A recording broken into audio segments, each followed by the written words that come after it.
We are so sorry for your loss and your suffering. I also want to say a word of thanks and express admiration for the work of local law enforcement in Orlando. They showed professionalism and extraordinary bravery that saved lives. We are very lucky that such good people choose lives of service in law enforcement. And last, I want to say a word of thanks to the people who rendered care that saved lives at the scene: the docs, the EMTs, the nurses, the victim specialists, and the ordinary citizens who stopped to help family and friends. You showed us the best part of humanity in the midst of terrible loss. As you know, this is a federal terrorism investigation led by the FBI with the assistance, as we always do, of our state, local, and federal partners. The reason for that is there are strong indications of radicalization by this killer and of potential inspiration by foreign terrorist organizations. We are spending a tremendous amount of time, as you would imagine, trying to understand every moment of this killer's path to that terrible night in Orlando, to understand his motives and to understand the details of his life. You will notice that I'm not using the killer's name, and I will try not to do that. Part of what motivates sick people to do this kind of thing is some twisted notion of fame or glory, and I don't want to be part of that for the sake of the victims and their families, and so that other twisted minds don't think that this is a path to fame and recognition. So what I want to do is give you a sense of what we know so far, and then tell you as much as I can about our past contact with the killer. We are going through the killer's life, as I said, especially his electronics, to understand as much as we can about his path and whether there was anyone else involved, either in directing him or in assisting him. So far, we see no indication that this was a plot directed from outside the United States, and we see no indication that he was part of any kind of network.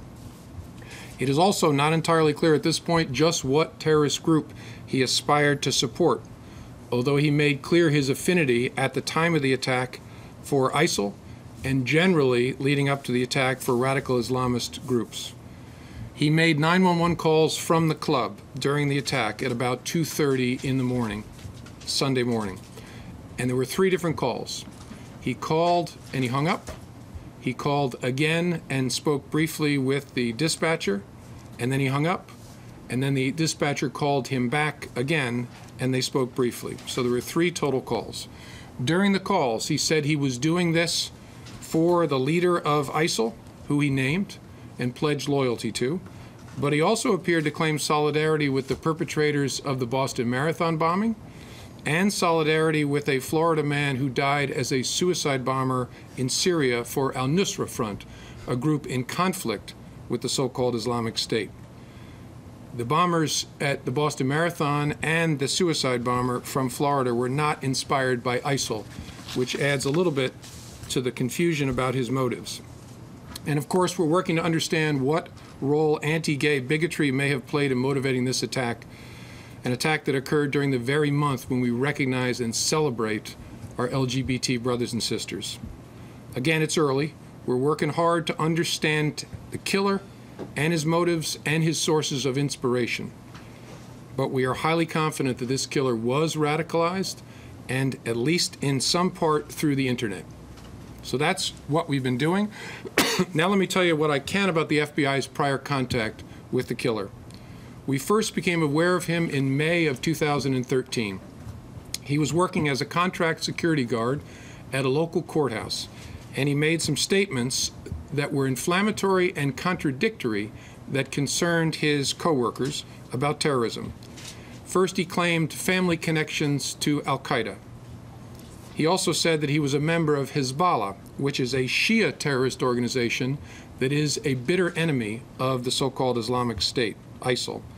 He said he hoped that law enforcement would raid his apartment and assault his wife and child so that he could martyr himself.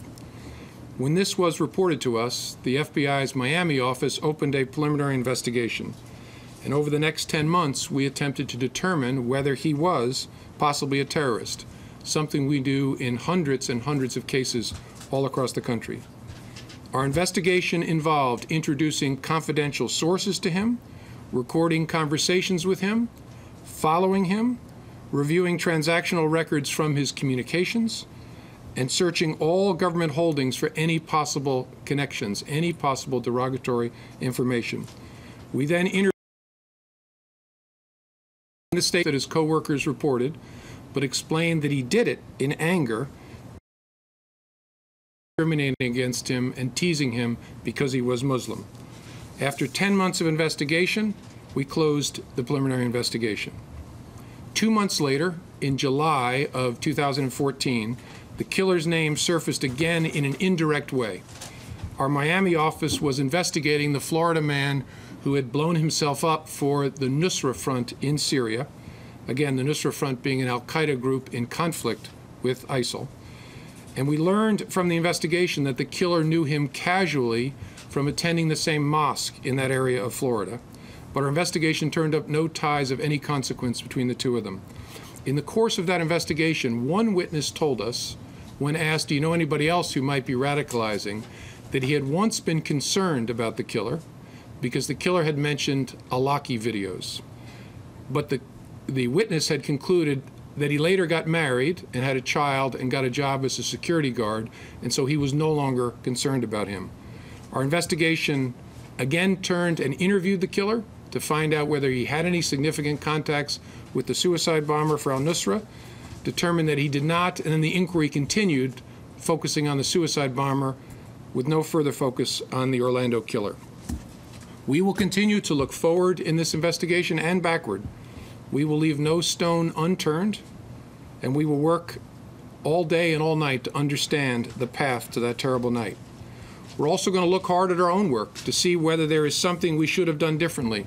So far, the honest answer is, I don't think so. I don't see anything in reviewing our work that our agents should have done differently, but we'll look at it in an open and honest way and be transparent about it. Our work is very challenging. We are looking for needles in a nationwide haystack, but we're also called upon to figure out which pieces of hay might someday become needles. That is hard work. If we can find a way to do that better, we will.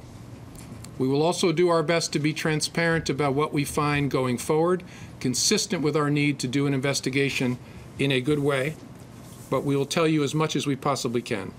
And let me close by saying something I have said before. We know that this killing is upsetting to all Americans. We hope that our fellow Americans will not let fear become disabling, because that is what these savages want. We hope that instead you will channel this sense of anxiety into something more positive, which is an awareness of your surroundings and the seeking of opportunities to help your fellow Americans, as we saw with the tremendous lines of people giving blood in Orlando. If you channel that anxiety into awareness, you can live your life and allow those of us who are paid to investigate and to stop terrorists to do that work while you live the full life that this great country offers you.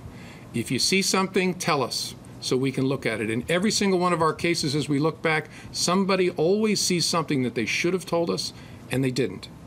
So our request to you is, please don't let them make you work into a state of anxiety that is disabling. Find ways to channel that into a healthy awareness of your surroundings and live your lives. And we will keep you posted on what we learn from doing our work. Thank you very much.